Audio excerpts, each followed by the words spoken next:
Le vote est terminé. 138 voix pour, 9 contre, 41 abstentions. La Palestine devient un État observateur à l'ONU.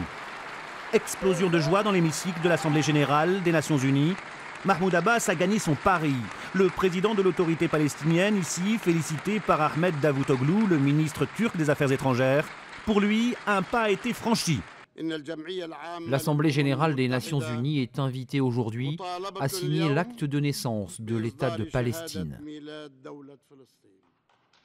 Si la France a voté pour, les États-Unis ont voté contre.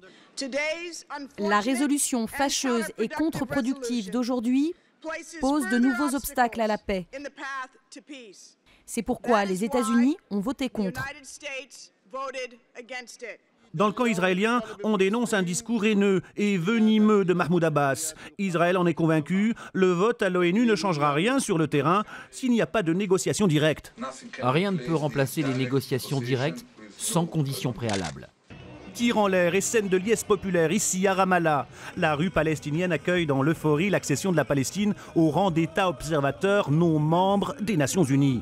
Mais au fait, ce statut, c'est quoi exactement ?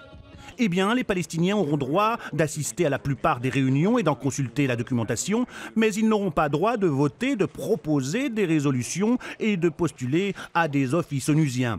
Toutefois, la Palestine pourra signer des conventions de l'ONU en matière de droits sociaux ou politiques, ainsi que d'adhérer à des traités ouverts aux États. Elle pourra demander à signer le statut de Rome portant création de la Cour pénale internationale. Israël pourrait alors faire l'objet de recours devant la CPI par les Palestiniens.